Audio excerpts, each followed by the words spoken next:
So let's look now at double angle identities, and what we're going to do is identify the double angle identities as well as prove and simplify using these double angle identities. And the double angle identities can actually come from the sum and difference identities. And these identities we can use to prove our double angles. If you remember our sum identity, alpha plus beta for sine, all we're going to do is consider that alpha is theta, and beta is the exact same angle. So to get this identity, we're really just going to change it to theta plus theta. Now that seems a little bit weird to start, but that'll allow us to change all the other alphas to theta and all the other betas to theta. So we'll get sine theta plus cos theta sine theta. Now, sine theta plus theta is actually the same as sine 2 theta. And now we have a cos theta sine theta plus a second cos theta sine theta. So we can say this is 2 sine theta cos theta. So our double angle, our sine 2 theta, is really that identity. Well, we can do the same thing with cosine. Start with our sum of two angles, call them the same angle, and find the identity. Well, this will become cos of theta plus theta, which is cos theta minus sine theta sine theta, which of course this can then become cos 2 theta.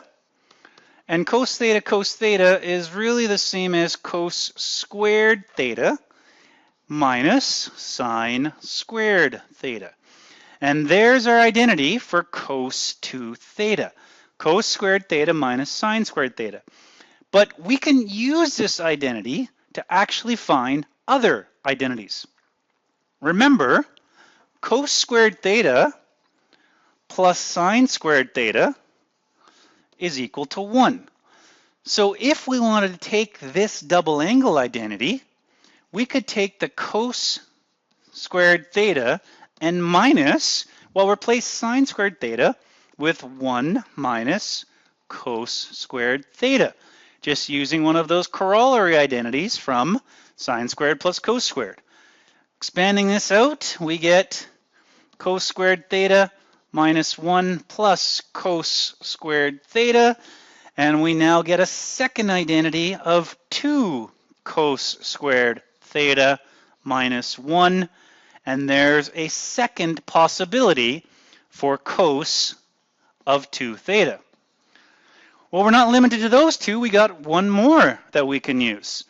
So let's go back to what we had. Cos 2 theta is cos squared theta minus sine squared theta. Only this time, we're going to replace the cos squared with 1 minus sine squared theta. We still have that minus sine squared theta. And then we have a minus sine squared theta with a second minus sine squared theta, so we get 1 minus 2 sine squared theta. So cos 2 theta actually has three potential identities. Cos 2 theta is 1 minus 2 sine squared theta. Cos 2 theta is 2 cos squared theta minus 1. And cos 2 theta is cos squared theta minus sine squared theta. Now we could do the same idea if we wanted to find the double angle for tangent, but what it all comes down to is these new double angle identities. Sine of the double angle, sine 2a, is 2 sine a cos a. Cos 2a has three potential identities, and tan 2a, again, we didn't prove that one, but we could, and there's the identity for tan 2a. Now, the important thing when we get to identities and start using identities is if we start solving and proving, what we want to do is we want to eliminate the double angle. And that's the whole purpose of these identities. We're going to take a double angle like 2a, and we want to get it down to a single a value, or take a sine 2a and get it down to single a values. We want to eliminate that double angle. And we're going to eliminate that double angle first before we start to solve. Let's put it into practice. Let's simplify this expression. 2 over 1 minus 4x. Well, the first thing we need to recognize is this can be written as 2 over, we want to get this down to a double angle, cos of 2 multiplied by 2x. We actually have a double angle with a 2x in there. That's okay. Now, that might be a little confusing, so let's just use a technique we've used enough times. Let's just call 2x a. That makes it even easier. 2 over 1 minus cos 2a. Now, once we find the value for a, we just replace it with 2x and we're good to go. So now we want to eliminate this double angle. And we want to try and simplify this down. And if we're trying to simplify this down, we're going to try and put a value in that gets rid of that 1. Something that we can subtract and get rid of that 1 to make it a little bit easier. And this is where it gets tricky because cosine has 3 potential values. But one way that we can subtract the 1 is if we use that identity. So if we use that identity, we can replace the cos 2a with 1 minus 2 sine squared a. Well, that's a little bit helpful because what's going to happen now, if we expand that out, we'll get 2 over 1 minus 1 plus 2 sine squared a, which of course becomes 2 over 2 sine squared a, which we can go one step further and cancel out those 2's, and we're left with 1 over sine squared a. Now again, with simplifying, we may want to go simpler. That might be fine. It's hard to tell, but we definitely know that the a is 2x. So we can go one step further, replace the a with our 2x, and we get sine squared of 2x. And there's a simple form of it. We're going to use this idea of simplifying as we do proofs, but we're just trying to take it down to a simpler value. Well, what if we're trying to solve using double angles? And again, solving with a double angle, we first want to eliminate the double angle. Well, to start this one, we have cosecant squared x, which is really the same as 1 over sine squared x. I'm going to switch it to sines and cosines because we have secant and cosecant. That would mean the other side is 2 over, the reciprocal of secant is cos 2x, and now we got it to sines and cosines. Well, now we want to eliminate that double angle. We want to get rid of that double angle. And I could work from there, but all I'm going to do here is I'm just going to cross multiply. And remember, if we cross multiply, it'll just eliminate the fractions, make it a little easier, and we'll get cos of 2x equals 2 sine squared x. No more fractions, good to go. Now we want to find an identity for cos 2x. And remember, cosine has multiple solutions, so we want to try and find a value that relates to what we have. We have a sine squared. We want to try and find a cosine that has a sine squared. Well, we could use the first one, but that gives us a sine squared and a cos squared. So again, we're going to use the one that only has sine squareds. And the reason we're choosing that one is because this has sine squared in the equation. So cos 2x becomes 1 minus 2 sine squared x, which is all equal to 2 sine squared x. From here, we can do a little bit of algebra, move things around, and get 1 equals 4 sine squared x. And remember, we're always trying to solve for the identity, so we divide both sides by 4, and we'll get sine squared x is equal to 1/4. We've got it down to a single trig identity that we can now solve between 0 and 2 pi. but we don't want sine squared x, we want just sine x. So if we square root both sides, we'll get sine x equals, and don't forget about the plus and minus, 1/2. Square root of a quarter is plus or minus 1/2.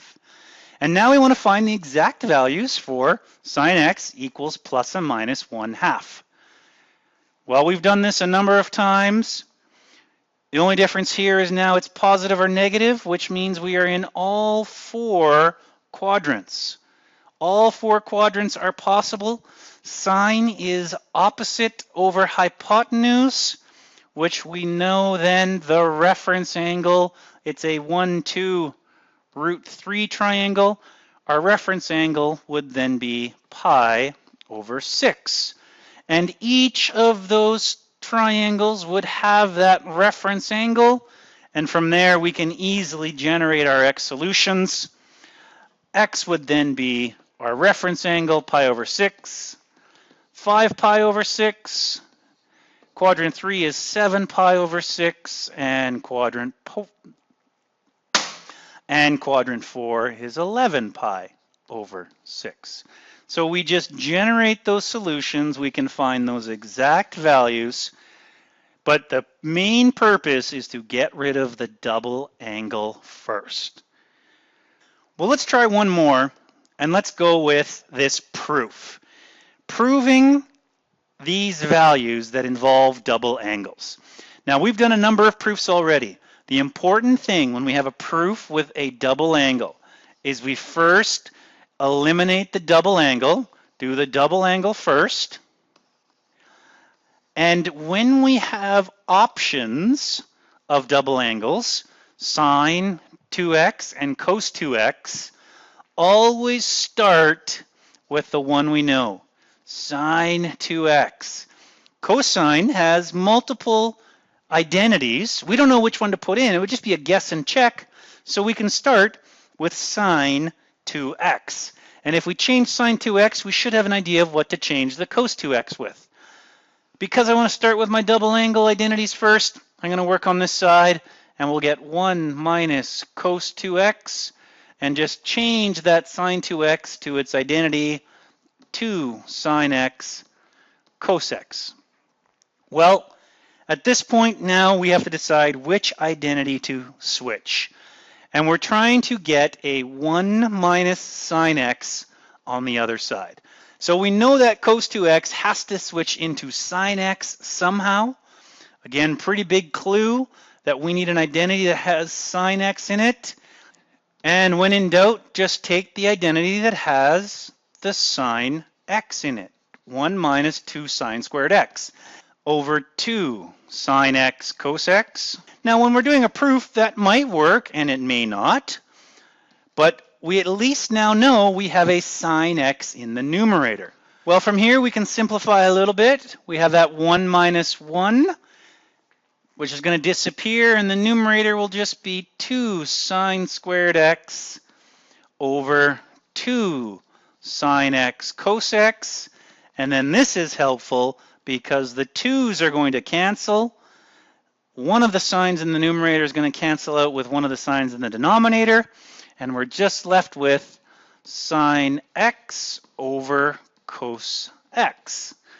Now that's not exactly what we have on the right-hand side, but now we want to see, can we get the right-hand side down to sine x over cos x? And what I want you to try right now is pause the video and see if you can simplify the right-hand side to get it down to sine x cos x. So there's the solution. If we change cotangent to cos over sine, create a common denominator of sine, factor out a common factor of cos x and sine x. That'll allow us to cancel 1 minus sine x on top and bottom. That leaves us with 1 over cos x sine x, which when we take the reciprocal is equal to sine x over cos x. And at this point, the left-hand side equals the right-hand side, and indeed we have proven that identity. And we're going to continue to use our double angle identities as we work our way through more equations and proofs.